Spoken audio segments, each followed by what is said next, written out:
walk in the light, walking in the light of God. Let's all get together in communion, sweet. Walk in the light. Let's love one another till the Savior we meet. Walk in the light. Walk in the light. Walk in the light. Walk in the light. Walking in the light of God. Hallelujah. Tawi mga kitaw pagkatay.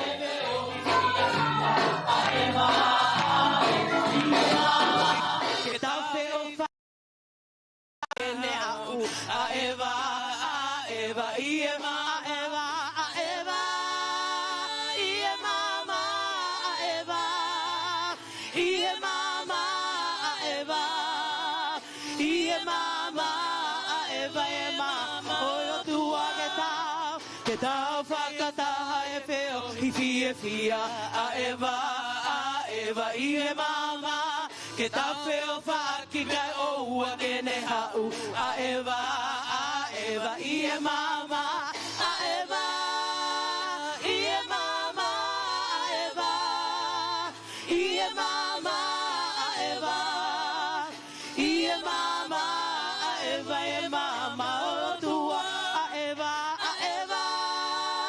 ie mama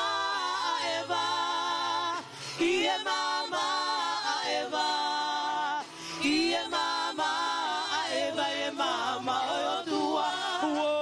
Walk in the light, walk in the light, walk in the light, walking in the light of God. We walk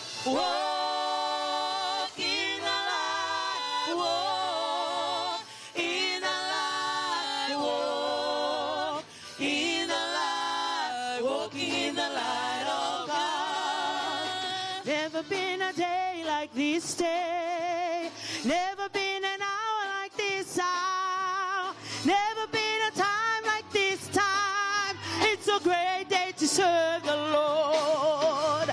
God is moving in power, moving through all the earth. Signs and wonders and miracles are walked by His mighty hand. Never been a day like this day. Never been an hour like this hour. Never been a time like this time. It's a great day to serve the Lord. God is moving in power, moving through all the earth. Signs and wonders and miracles are walked by His mighty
Never been a day like this day.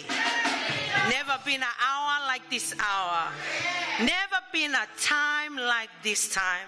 It's a great day to serve the Lord. Hallelujah.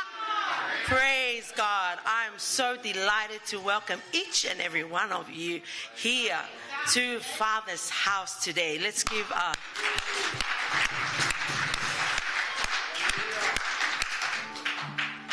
If you're anything like me, I can't wait to come to church. I want to finish all the other work, put on my clothes, and come to church, because this is where we can edify each other, where we can say, brother, sister, how was your week? This is where we can hear from God, and He can uplift our hearts, and He shake off the heavy burdens of this world so we can rise again. Hallelujah. On behalf of our senior pastor, Siane Tuavao, and his wife, our assistant pastor, Moses Ceciale, and Sister Anna, and all of our board, I'd like to welcome each and every one of you today. And I can't stop smiling when I see these special people today. Fifita and his wife, Sister Dominica. Let's give the Lord a round of applause. It is good when we see people that we saw before in the world come to the Lord. Amen. And church, I know it's not a mystery that this man used to carry me and wipe my nose and put up my hair. This man before and now, to see us standing for the work of the Lord, we should be rejoicing. Hallelujah. Don't you want all your friends to come to the Lord? All your friends, your family? Hallelujah.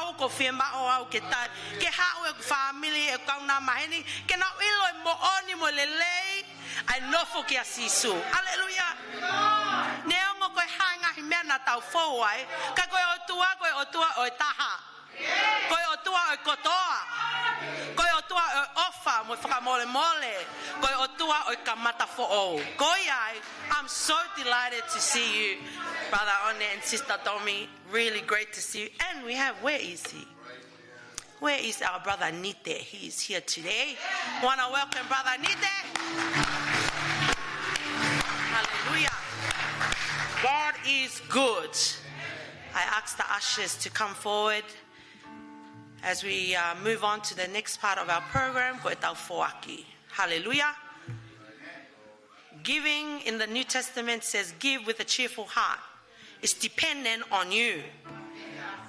In the Old Testament, God needed us to do something to cover or redeem our sin. That is why we brought sacrifice. That is why we would do rituals. It was like, okay, my turn, then your turn, then my turn, then your turn. But now we are in the New Testament. Christ has died. That's it. The rest is up to you and me. So church, your giving is your response to what God has done for you. That's it. If you give 10%, 15, 20, 10 here, 10 over there, all of it with a cheerful heart, that is what God wants. So as the ushers come and collect our offering, let's sing that song again. Walk in the light. Hallelujah.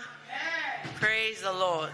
And the world will know that you are my disciples when you love one another. Hallelujah.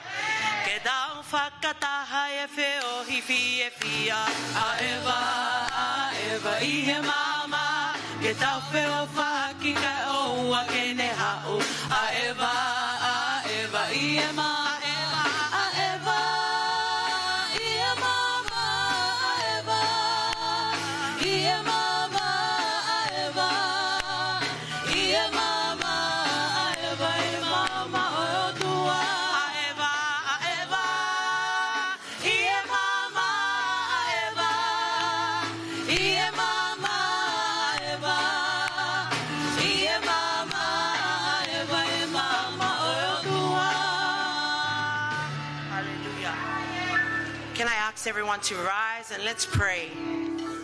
Praise the Lord.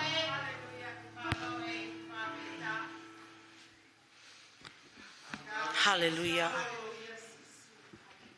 Father God, here we are, your people. We come before you, O Lord God, with all humility and surrender.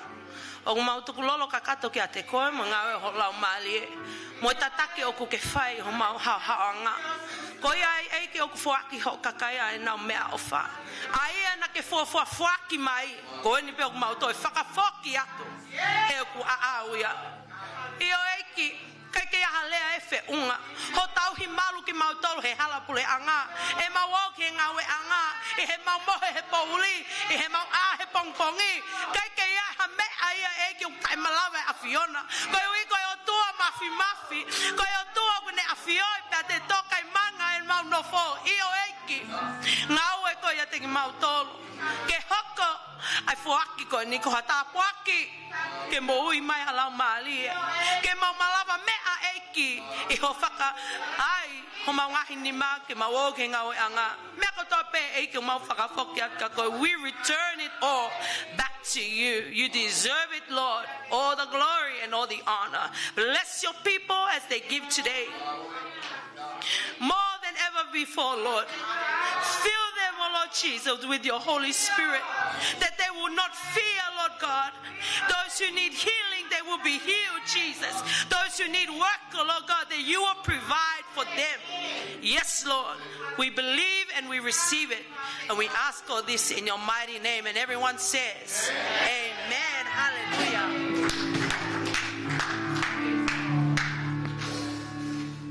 Is your heart ready?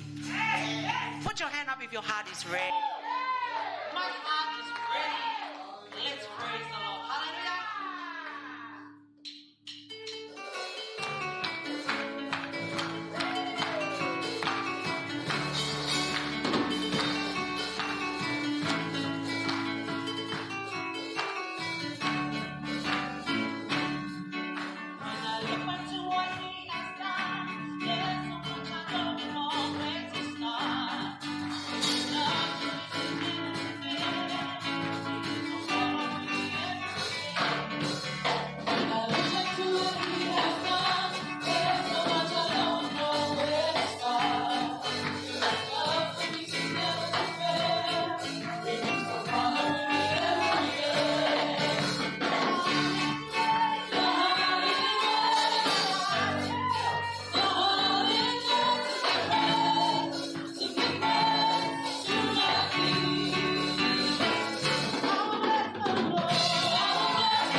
church. If you believe it, let's sing. How great, how great is our God. Sing with me, how great is our God. And all will sing, how great, how great is our God. He's the name above all names. Let's sing. He's the name above all names. Yeah. You are worthy of praise. My heart will sing. My heart will sing. How great is our God. Come on, church, let's sing. Name above all names. He's the name above all names. You are worthy of all praise. And my heart will sing. My heart will sing. How great is our God. Come on, church. He's a great God. How great, how great is our God. Sing with me, how great is our God. And all will sing, how great, how great is our God. Come on, church, you worship. Hallelujah. We bless your name. There is no one like you, Jesus. We give you all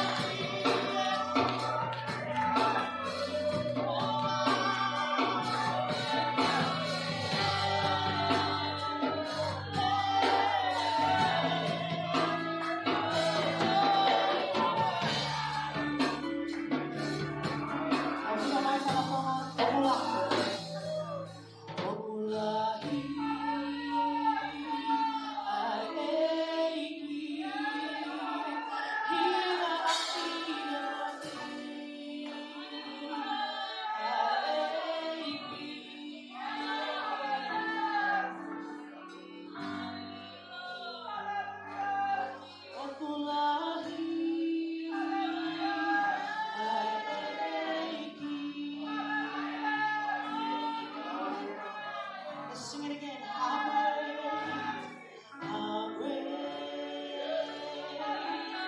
is our God. Sing with me, how great is our God. And all will sing, how great, how great is our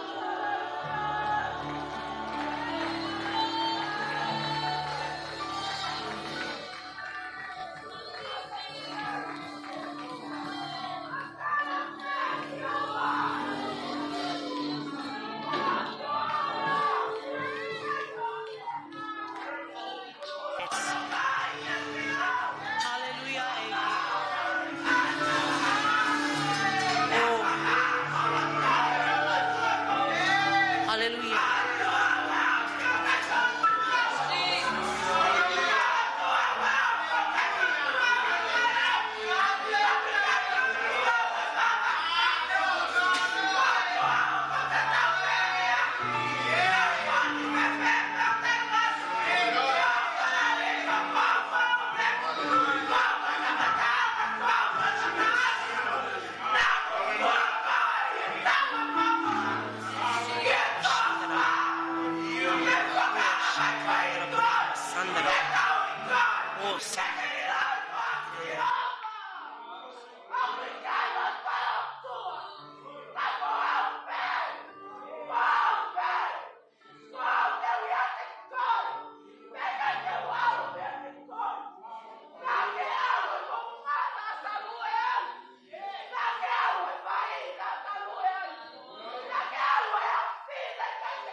Hallelujah. Malo eki ho'ofa. Malo eki ho'okei. Fie mau ki mau tol. Lahe taimi e eki o mau tai aonga e palomesi na mau fai kia te koe. Ka kui kai ke tafoki o kui kai ke hoto e holo mui o ke ai pe. I he taimi kotoa. Peo ke whakamahino mai he momeniti koe ni eiki. Ke mau ilo ko hai e mau o tua. O ku lahi ia, o ku mafi ia. O ku ne mau e mawhai. Kai ki aha mea te mau li fia ki ai. Kai ki aha mea te mau tai malawa. I he ia te ki tau mau tolu. Ai afiona. Koe huafa malohi. Koe huafa malawa mea. Huafa o whakataha. Whakafou. Koe ai e ke o mau whakamalo at kia te koe. You deserve the glory, God. You do new things in us, even when we disappoint you from the very beginning, even when we retreat from the promise we made. God, you never leave us. You never go back on your word. You are a promise-keeping God, and we thank you that you would want to speak to us today. Maloeki, lead us, Lord God. Prepare our hearts as we hear your word, that we will leave this place never the same again. Move in us, Jesus, here in Father's house, here in Bankstown, here in this service. We dedicate and commit it to you.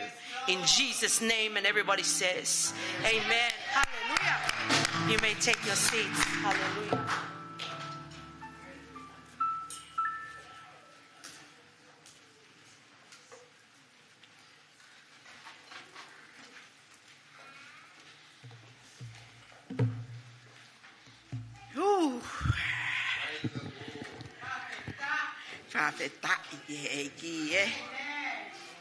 Hallelujah.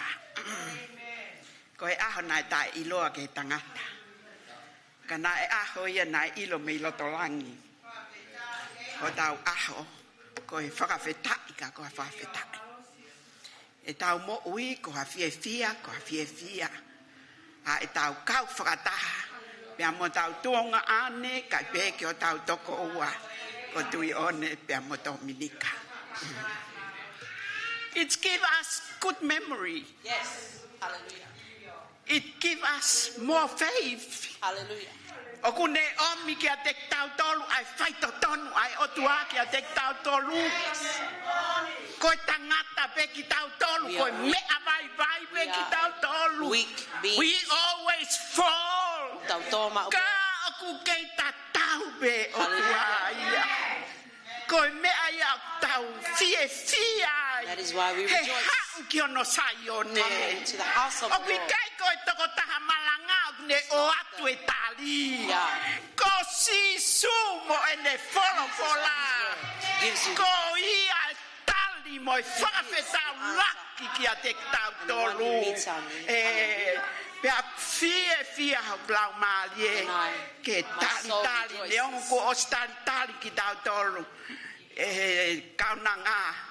Kako toi mau pe au e fie ke talitali ki mo tolu siase o eiki koe kakai kua ui pe whakamara hei mai me mamani ke tau hao mo ui o ngali koe kakai o mo ui koe o tua ku mo ui o kui kai ke mate ia pe aku fie ho tau loto ane uhu ko sio hifo he pesi a tine matu a I tohi hake asista moala. I can't wait to get to church. Yeah. Manatui asista laminia. Ha umoe amanak lelei. Kapate ke ha noa ia pe. Hei kai te ke mao e koe hami. Hallelujah. Kai ho ha umoe amanaki. E whakawhetau lake o tuaki a te koe. Sio pe koe ki he o tua. Look to God, focus on God. He koia e toko taha He is the one afio I ki tau who knows us. E tamai o ko whakamalo ki a te koe. Ko inga pe ko folofola o ku ke omi ke mana wa aki ho kaunanga. Eki ko e folofola maa mo maa oni. Hei kai ke mauto e lava ki mautoro tānaki ki ai. Hei kai ke maurama toto e to o me ai. Ka koe ave pe ho mo oni eki.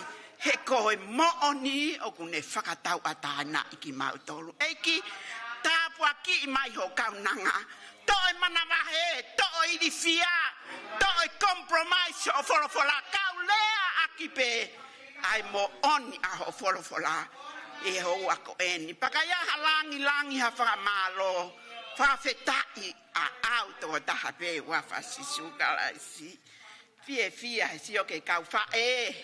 Sista hola ka uma a mele ka uma a kuini fa feta ia te ko ana fa ka feta I ko nga ko sane na na fononga per mo sista tiola la Sunday ki Christchurch now they are here. Praise the Lord. Pe ko ongo fa ka fia ai me a fai he ki he mo ui asane to pe ka sane ke to ki ai time to ton tene toki tala loto ai ki me a fai he eiki he mo ui asane never the same again ko mo ui a karistiane o ku tonu ia ke tau mo ui pasio mama mani o ku ia kehe The world should see change in ke us. fa mo ni ki ai ko pe he ko fa mo oni ki ai o ai mama ni ke ne ikuna iki Let not the world overcome kai us, tu ke tau ikuna but let us overcome the world I he ha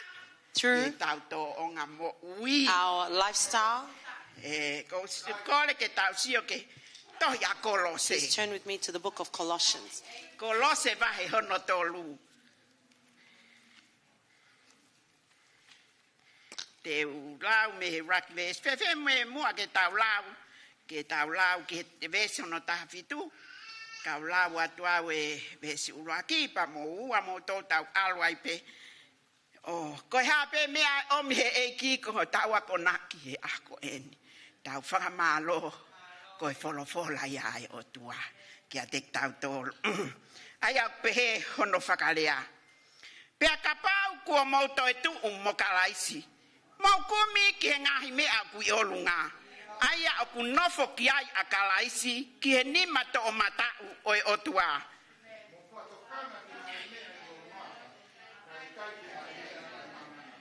he kua mau mate pe au ku fufu ho mo ui mo kalaisi I he otua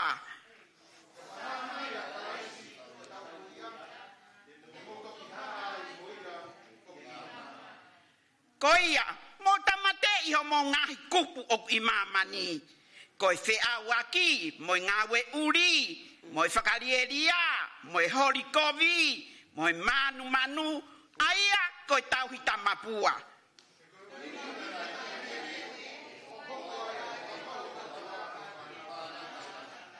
aia na mo a eva I foki I mua I ho mo ui ki ai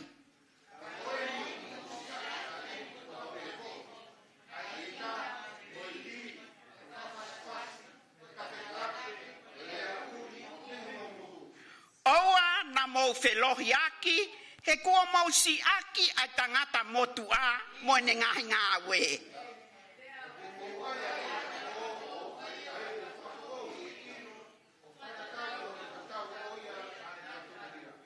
aia oku ikai iai hakiriki pe hasiu hakamu pe hataikamu hamuli pe hasitia hapopula pe hatau ataina kako hono katoa kotoa akalaisi pea okune I he mea kotoa pe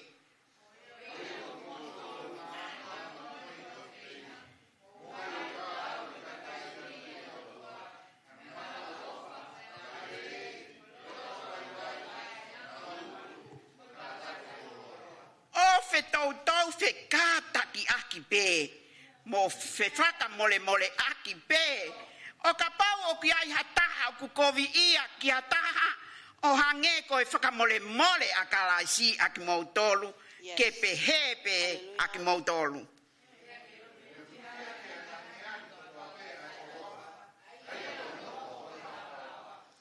Pea tuku ke pule I ho mauloto ai melino ai otua ai ana ane ui I aki mautolu ki ai foki I he sino pe e taha pea ke mau whakawhetai. Amen. Hallelujah.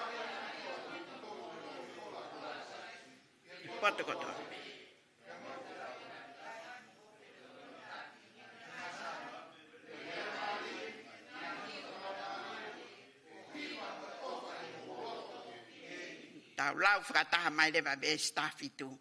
Pea I longa aia kumo whai, e lea pe I ngā ue, whai kotoa I e huafa o e ko sisu o whakawheta ki he otua ko I tamai I a te ia. Hallelujah. Ko e wholofola neongo tau osi lau.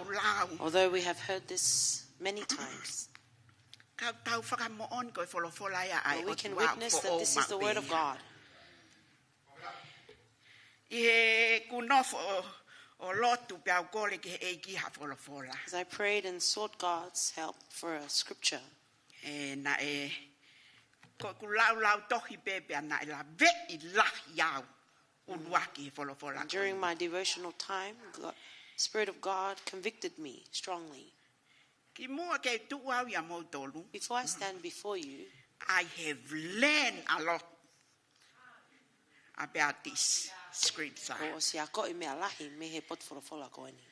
Uluaki pe ko whakaloto lahi a Paula ki Kolose. Firstly, it is Paul's encouragement to Colossians. Vai uluaki o kune whakamatala ai ngā ue lahi na tau hiva. I koe ngā ue lahi a kalaisi ka te tau tol ke whamou ki tau Chapter tolu. 1 is talking about the great work that Christ did to save us. O ki kai ko ha ngā ue si I It ka koe wasn't ngā ue small lahi work. mo It was whakaofo. It was a great work, and it was Ke whakaha I ai hono miraculous masi to reveal his glory ki mamani. to the world.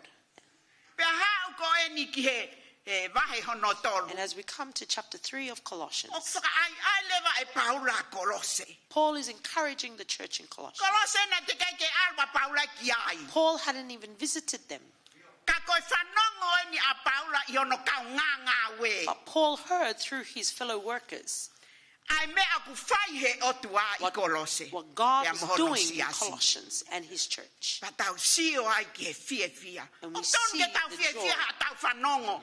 Ki ha taha ke he ia sias should. ke he kua whai he e ki e me alahi a te Hallelujah. ia. We should rejoice in Pe aku hearing tau praise tu reports. lewa mo pou molo Stand tua. firm and we pray for and we Hange ko support, Paula I e vahe like uaki. Paul in chapter 1. Neongo nai te ki ai ke whetau raki mata mo mata. Even though he'd not Mo seen them Kolose. face to face, Kana e lotu ia ma Kolose. he prayed for the Colossians, Ki he otua ke ne whakamalo hia ki nau tolu he nau tui. to God to strengthen them in their faith, Pe nau tu ma utatoi ngā ue. that they would stand firm without I he wavering malohi pe oi otua. in the power and might of Pe God, aua nā toi wei ki nau tolu I he kau whakatui hala pe and koi that kau. those who Omio had malanga I hala ake wholofola. unbelief or misinterpretation of the word would not waver them, Ka nau tu umau he mea kua nau wako. that they would pea stand nau firm whanongo in what they ki ai. have been taught and what they have heard. Ka koe mea nā psa I ai he vahe tolu. But why I liken to chapter 3, Tarangi lewa e Paula. Paul Koe tai then said, nimi lewa. now Ke ngā we I mea is ke your tui. time Pea to ke work whalala ki ai. the thing that you believe in. Version tolu pe. Pea koe urak vesi.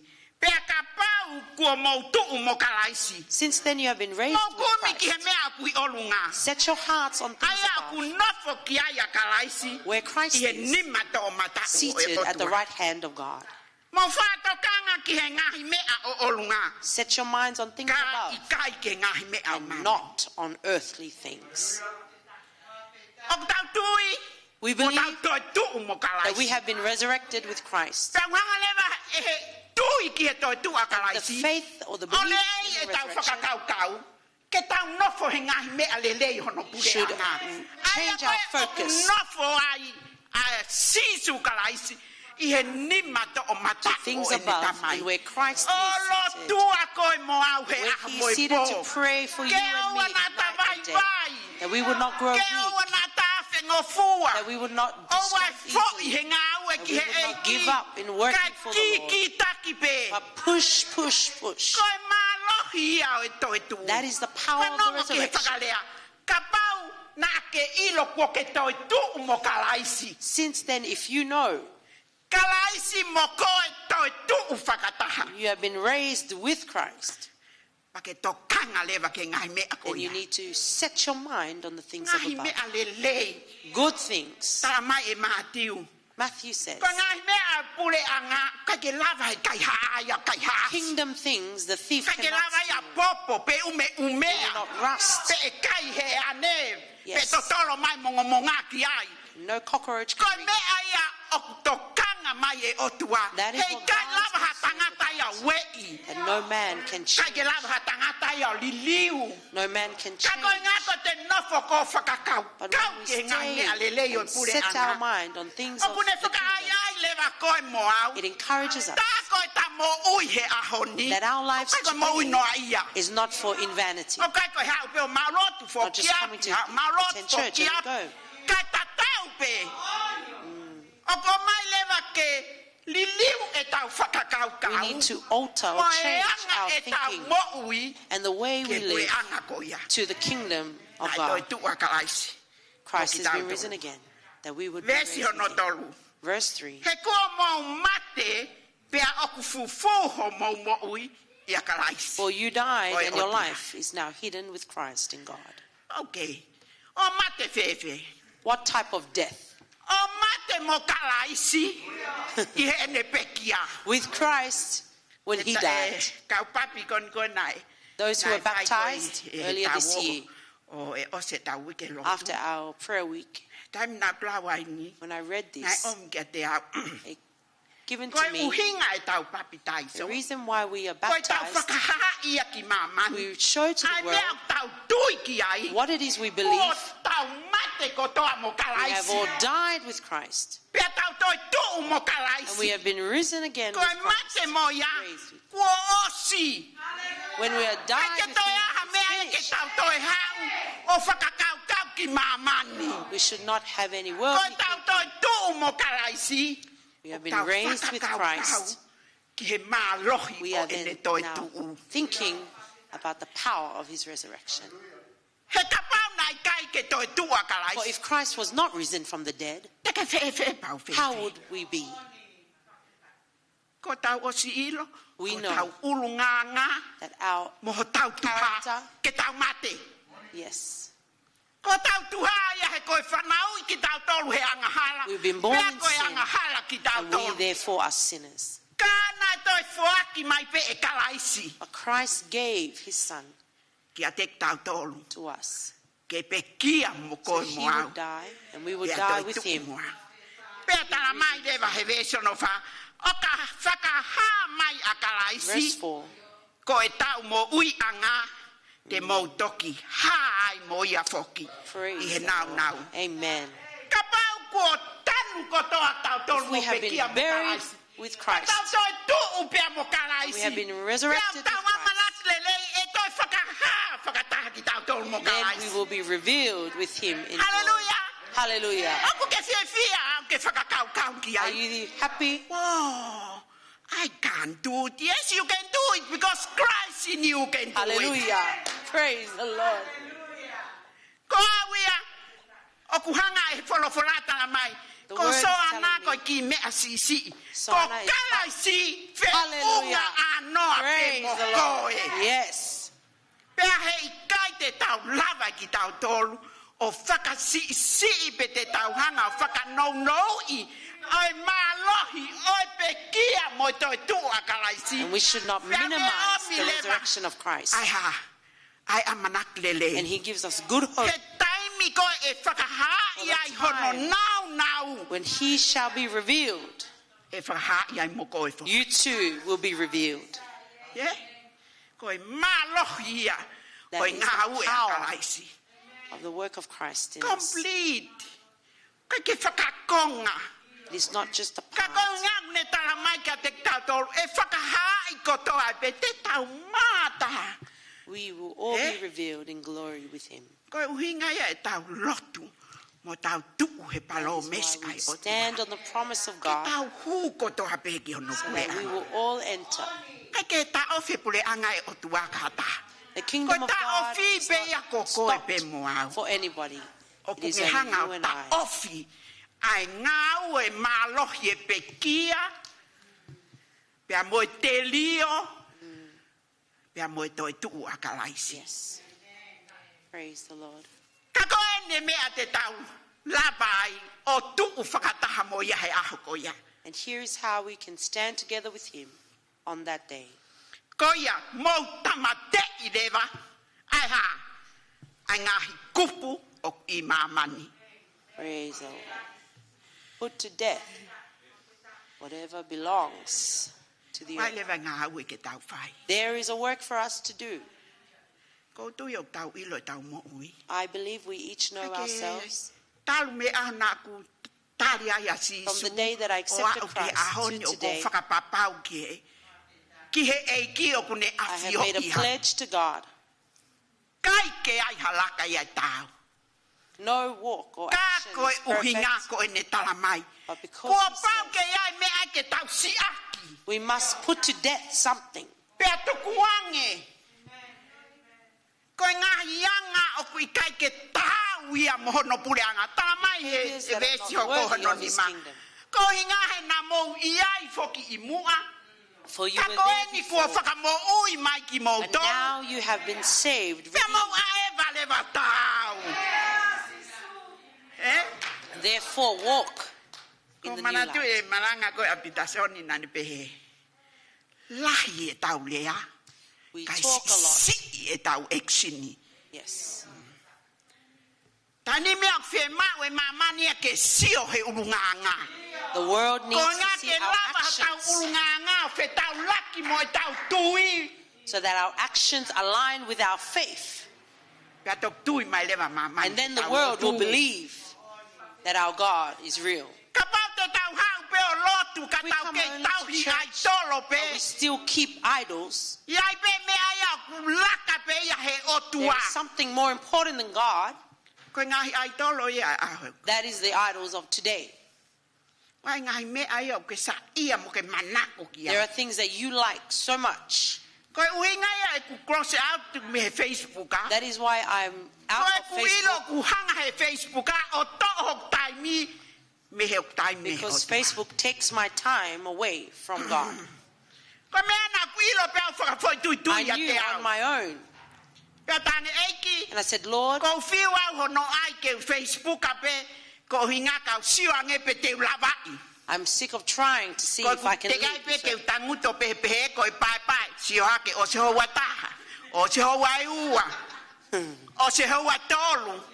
After 3 Au hours, pe hele wa. I Ko thought, hono le. Ko e fili a ke whai pau it is whai. your decision to make, you and I. O ku mahu inga e tau fili It is whakapoto. important for us to make wise Ko decisions, ngā e sai pe ka au. because it is going to be better for yourself, for E me. ko ngā kwange ko lea ko e whai whakau. A Like ko the ia te pastor wha o say, tu e. I will say, O God, tua na aku malanga le o la he God, whakata. I preach so loudly. Na in aku Father's house. fuaka venga. I did your work.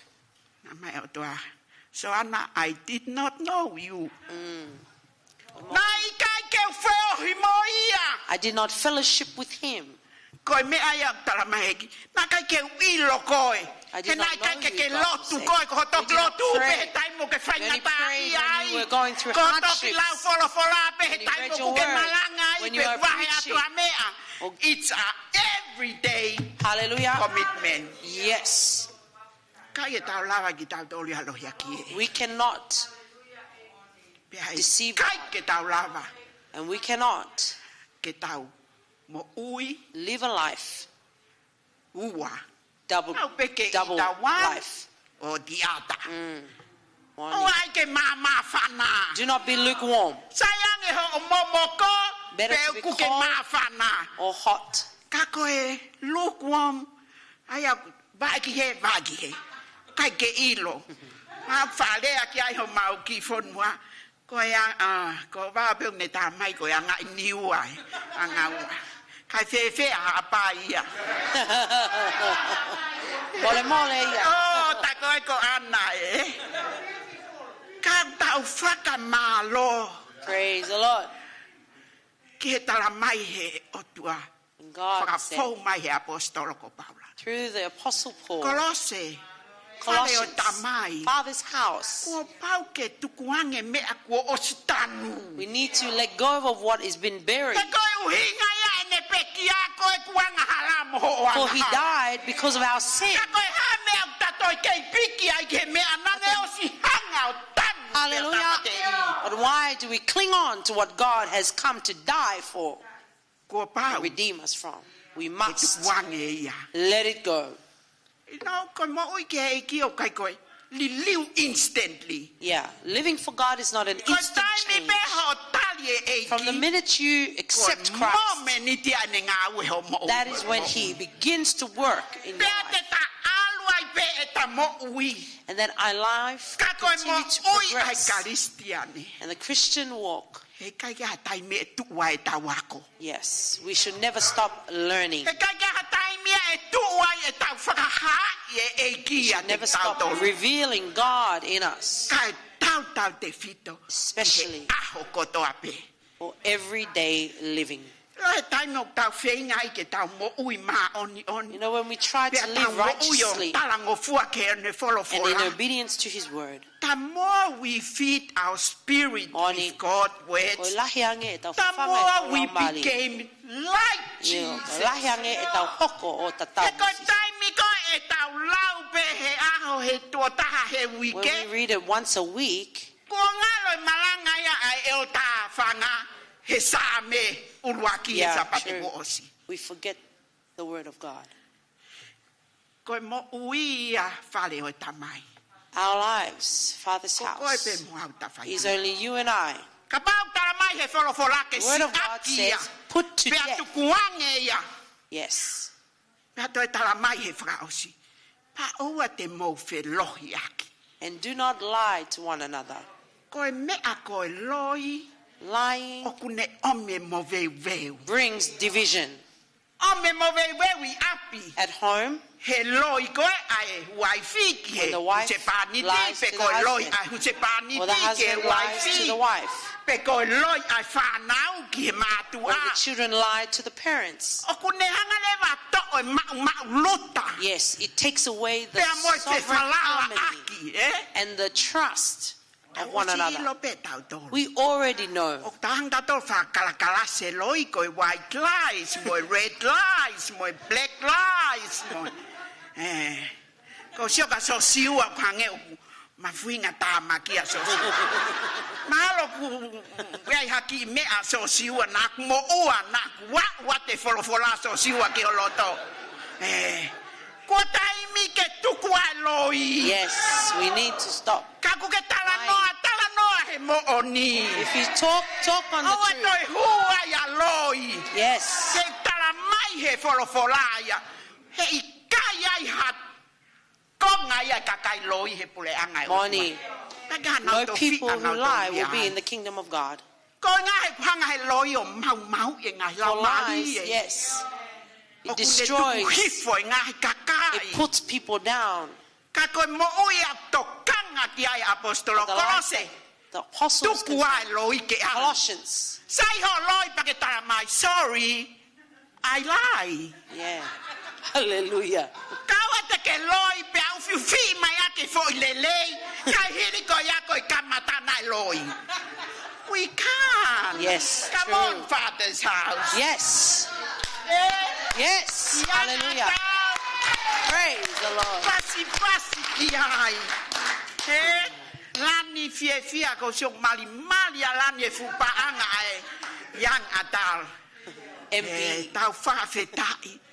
Ko ngā ue ko whotu he yang atal. Ko nau sio ki he fua. We O have e nau seen ki i visone o the nau fruits of the amanaki vision. ai. Ko tau kamata mo e eki. When we begin with God, Ko ia e mea la. Te tau whakakau au tau tolki he toi hike e eki. hallelujah. Praise the Lord. Ko loa pe ke tau alu whakataha mo e ne Let us go wholawhala. together with His word. O talango Hallelujah. fua ki ai. And be obedient to it. Pea talamai lewa. And Pea then ko say- mau mauai ai tangata fo ou. And therefore, Aia ko whaka fo ou i he ilo o whakatatau ki he tatau o ia na ne whakatupu koe. yes, hallelujah. Now, ko ton lewa ke tuku ate ko fumotua. Therefore, we take off the old garment, Tanu ia. bury it, Kai o mai lewa te unga fo and ou. bring on the new man, Aia ko i kawe inga ia o iku malanga. which is the theme of my Ko sermon te today. unga fo ou A new garment ki he maui fo ou. for the new life. Hallelujah. We kai ko te unga fo o. Not a Kai mo ui new- mo tua. We can. Tena fe paki na waia. Not a new dress, but the old life. Ko te unga fo o. The new Ki he garment mo ui o whakahau ha mai ok fo for o. a new life. Ta whak ko kouti ai wholo whola. Katok ia kalaisi hataha. For if anyone is in Christ, Whakatupu fo o. therefore he is a new creation. Which is 100% truth. Yes. Kai mo nia. That is. Katoki ia kalaisi hataha. If anyone is Kotoki in whakatupu Christ, fo o he ia. is a new Ko creation. mole atu e ngahi mea motua. Behold, the old Ka- has passed. Fo o. Yes, behold, the new has come. Ke toi fie mau ia ke toi asi maha ki te unga motua. We should not see the old man Pau tau anymore. fie fie he tui e ko fo o. If we have joy, Fe ai e in the new mo man, ui fo o. what about the new life? Ko mo ui fo o lele ia heni. Pea toi lele i mo Hallelujah. tue anga e otua. The new Hei garment kai is ke good tau here. ko fo o. Kata Yes. wanga motua. You know what I'm talking about. Yes, Ko tau mai pe o lotu.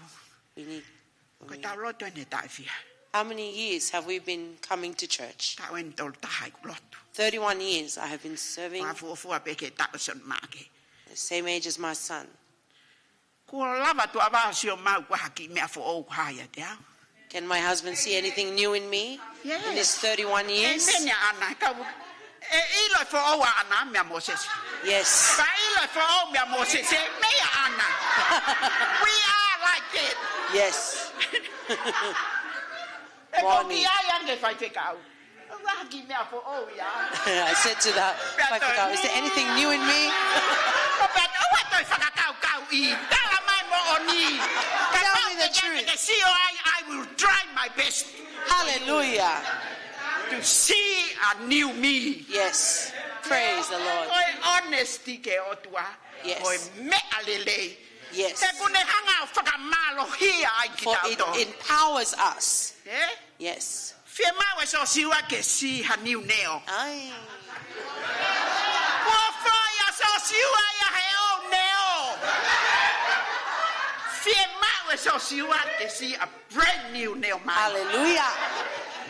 Amen. Pa e lava leva ke tau enjoy life. Yes. We enjoy life with our new Yes. inner man. Hallelujah. Praise the Mea Lord. tokanga e ki koe mo That ia is what the Lord kalistane. wants from us. It's not outward show. Yes. The Christian living is not It outward living. has to be outward and inward. Yes. Hallelujah. Whakaofo o whai loto. Wha manat mau pe e o kuse pani tika. Soana, ai e loto ke lelei mau. Yes. I have learned a lot from O this wako e man. ngahi mea lahi me he kuhusu pāniti. He kulea pe ia oko ki o kāngari. As I speak He to knows myself, me inside out. o kune ilo E koe ia. tau e ne whango fulu mātaha he tauni e manofo mali. Hallelujah. Pea ku ma ilo pau. And we know with all surety, Pea i kai ke manofo i api o when we whekei stay kei a at mama home, so what the ke division Father's house. will come and show you something Yeah. different. Okay. Hallelujah. Ko osia, ko ostanu ia. Hallelujah. Ko ospekia ia mo kalaisi pa ne Praise the to o ia. Pea ne to tongi o singa mali It has e. been put to death with Ai Christ ke and te he has aha paid mea ia the toi price. toi.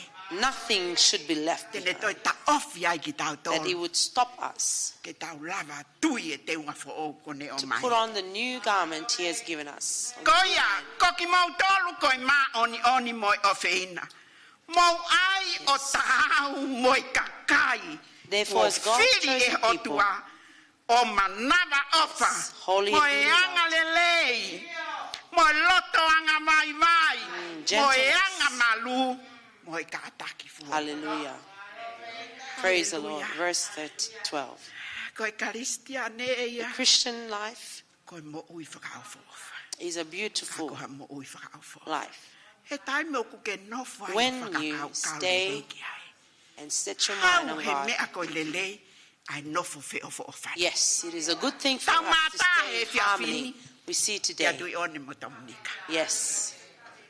O ku hange o ku ne tarange Tangi ka setane, you are liars. Yes. Ko koi ka mo Tell the loi. devil that you are a liar. Na ke ha koi ke whakamelei. Yes. But to we know tarnish. he still stand faithful. Hallelujah. Praise the Lord. Yes. Yes. Hallelujah. Come on, young people. Encouragement. Yes. Now it's time to wipe off. Hallelujah.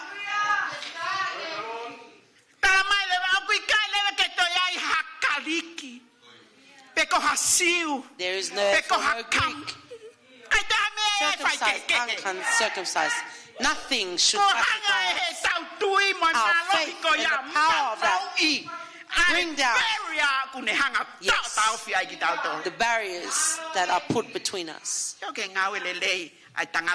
See the good work of the new man. The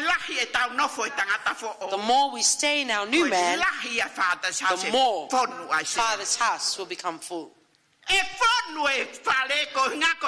Why? For they want the newness that you have and I have. And we cannot. But we must put to death the old man and bring the new man. When we have the new man, and verse 17 says, therefore, whatever you do, whether in word or deed, do it all in the name of the Lord Jesus Christ. Now, I think about my own life. Sometimes I speak something, but it's not true.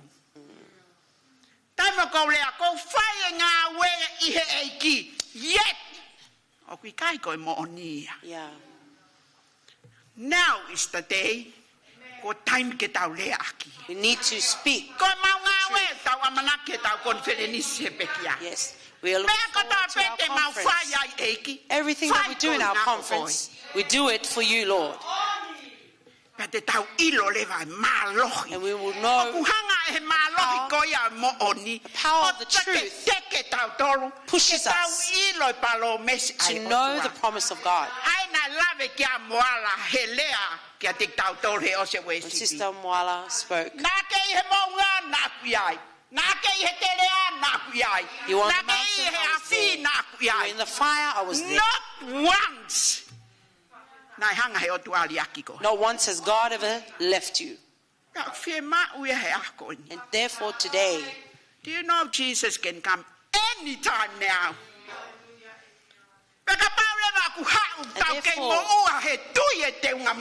If Jesus returns and we're still wearing the old man, I believe it will be your own consequence. Let us not point to the pastor or anybody else. We have to save ourselves from us. Yes. Because our first enemy is ourselves. Wow. Not the Allah is my enemy. Yes. It's myself. It's my enemy. Yes. Therefore, we must ask God to protect us. Yeah. But when we surrender ourselves to God, we then reveal the new glory of God. You don't care. Yes.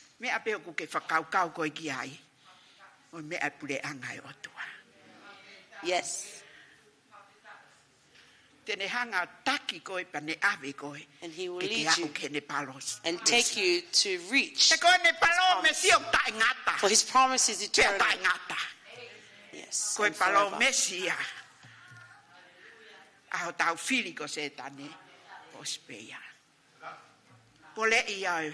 That is my challenge.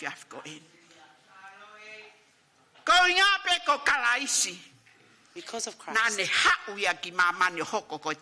He came a man, and He gave us the best example. We must surrender. Now, make our decision. We must make our decision now. Time to let go of it is time to let go. Po mau. Tuku akalaisi. Amoe ne palo mesi. Yes. Ke ha o fale ya te tau tolu. Pea te tau hoko ai. Koi kakai tapuaki. Koi kakai o tau whai e mea kotoa pe. Koi tau ilo pau. Ko hai ho tau o tua. Moi mea na ane whai kia te koi moa. E tamai, o mau wha malo kia te koi. Mau wha wheta i koi ngā pe ko ho wholofola eki. Hei kai ke mau lava ki mau tolo toi kalo. Kai ke mau lava ki mau tolo toi whakawhewheka ki ai eki. Ka ke mau talitali fie pe. Hoko mai eiki ho lau maali e. Whakafo au ki mau tolu me loto ki tua. Tuku ke mau alu he aho ko e ni. Oku mau kumuni ho wholofola. Ko ia tupu ka pasa moi tuhulu. Ki he mau ngahi laka. Aho kotoa pe e mau mo ui. Ke mau hoko ki mau tolu. Ko e mama ki ho mau mamani. Ke whakahai ato a kalai sisu. Ko e mo ui fia. Ko e mo ui tapuaki. O kui kai tuunga e mau fia he mea ku mau mau. Pe ko e ha mea ku mau whanongo ki ai. O tuunga e mau fia. He ko o palome siku ke os omi mea te mau tolu. Te ke omi ho mau whakawhie maalie. Te ke omi ai whai ako lelei. Ko ho lau maalie ma oni. Kene tataki ki mau tolu. I he hala o whakatau ki he mo ui. Ei ki whakawhetai ki a te koe. Ko ho kei kātaki fuoloa. Ko hinga pehe o kui kai ke loto ke alu hatoko taha ki heli. Ka ko ho finanga lo ke mau mau kotoa pe ho pule anga eki. Mau wha malo atu o toi omi whainga maari. Ke mau toi hau whakatahai o whanongo pe ki ho o wholofola eki. Pea tuku pe ke ngā au e whai te liha pe eki. Kai ke toi whai ho mau loto eki. Mau tuku lolo whai ho finanga lo. Pea te mau hoko ai ko siasi malohi. Te mau hoko ai ko famili lelei tapuaki. Te mau hoko ai ko kakai monuia. Ko hinga pe ko kalaisi a te mau tolu. Mau kore ko toa pe ia i o hua wha pe sisu. Ka ko mau whambo ui. Amen, amen. Praise the Lord. Ta mea whawhetai ki e eiki.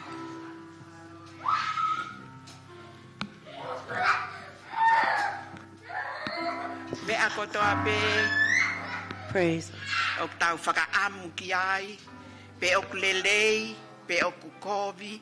O awhio i he eiki. Pea koutui ko toko taha kotoa pe. O ne whakaamu ke tupulaki e ne mo ui i he eiki.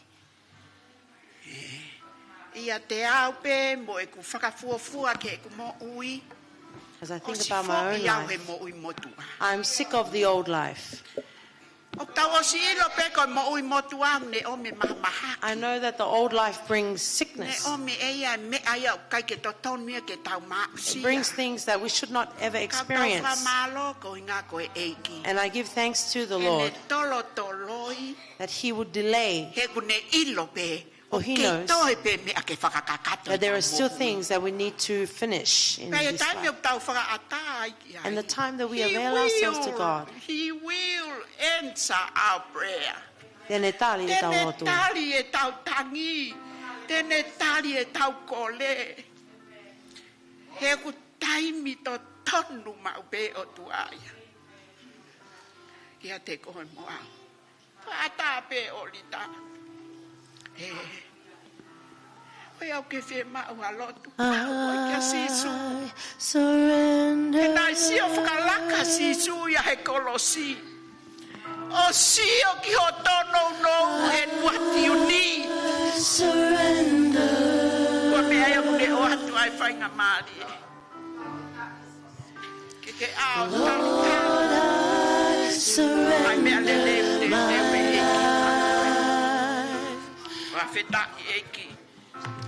I give it all to you.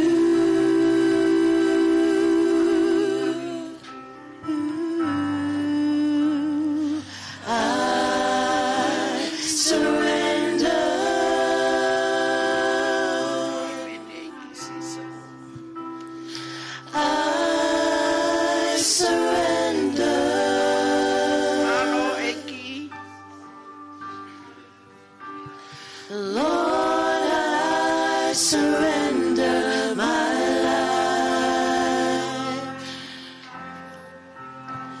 I give it all to you. Let's sing Hefakatonga, Ko Tukulolo. Ko Tukulolo. Eikie. Ko Tukulolo. Hallelujah. Malo eki fapeta. Eki ko Tukulolo. Ekumo ui. Foaki kakato kia teko kuo tukulolo tukulolo kuo tukulolo eiki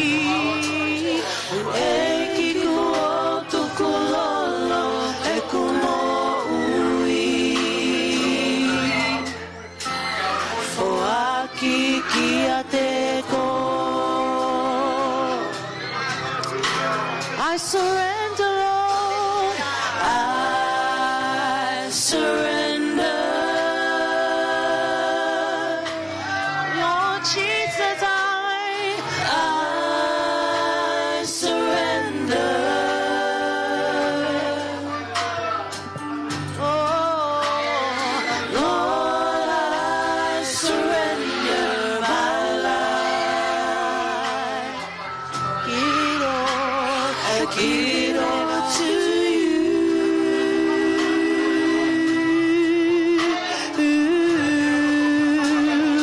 I surrender.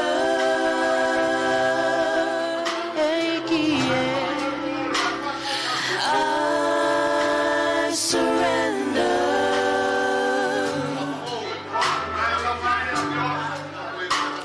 Lord, I surrender my life. I give it all to you.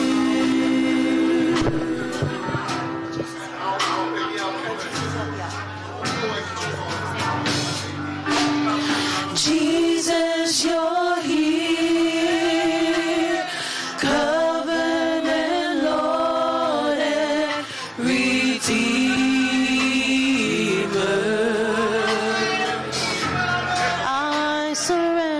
I surrender my heart.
'cause you're here. Sing it again. Cover and Lord and Redeemer.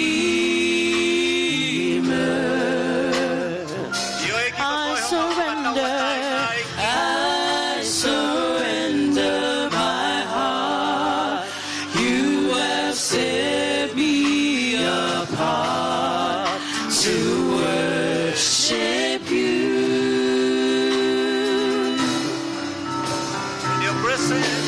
In your presence, I am complete. As I worship at your feet, you are holy, holy, holy is the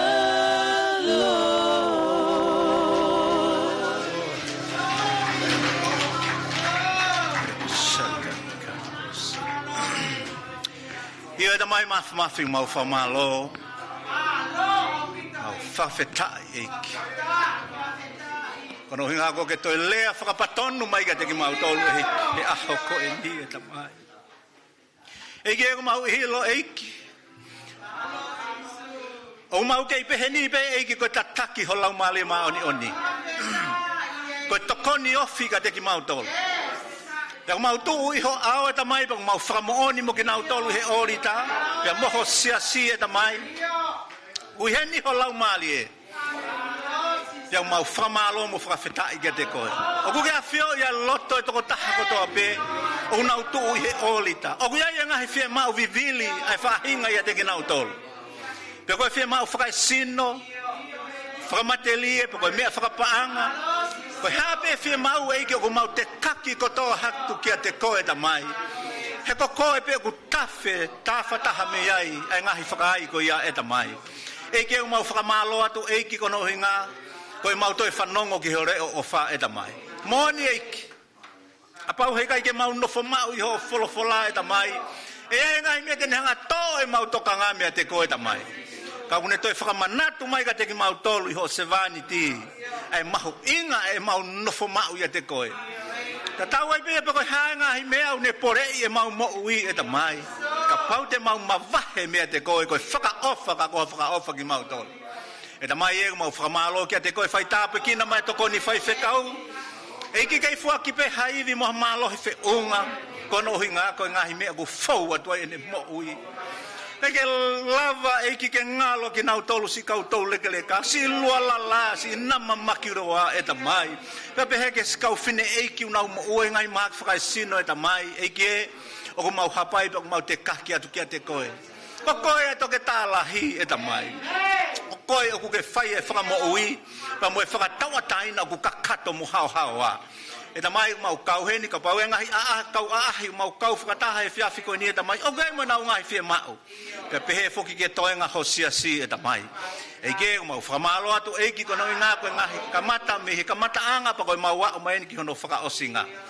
Whakakato mua mei o lunga ngahi mea na tonu ke huk mo kau kia ia lotu hake atu. Pa koe kresa tau eiki o whae atu ko tamai. Whiohe pa moho lau maari e ma oni oni. Fo ma waho al ofa ya teki mau toluni hono kotoa o na hiki kai whaipua ta ngata. Amen and amen. God bless. Thank you.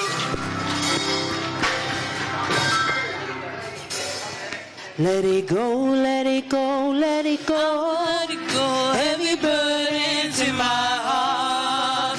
Let it go, let it go, I will let it go, heavy burdens in my heart. All my sins, I will let it go, for the joy of the Lord. Let it go, let it go, I will let it go, heavy burdens in my heart. Let it go, let it go, I will let it go, heavy burdens in my heart. Let it go, I will let it go, heavy burdens in my heart. All my sins, I will let it go, for the joy of the Lord. Let it go, I will let it go, heavy burdens in my heart.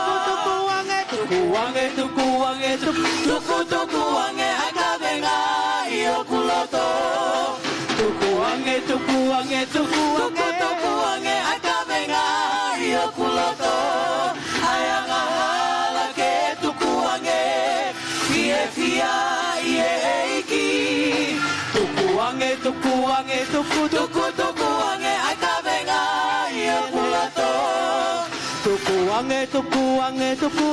tukuange akavenga ia kulato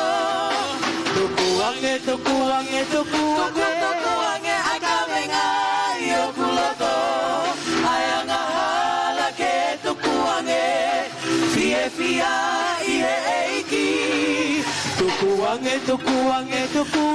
tukuange akavenga ia kulato let it go I will let it go heavy burdens in my heart let it go I will let it go heavy burdens in my heart all my sins I will let it go for the joy of the Lord let it go I will let it go heavy burdens in my heart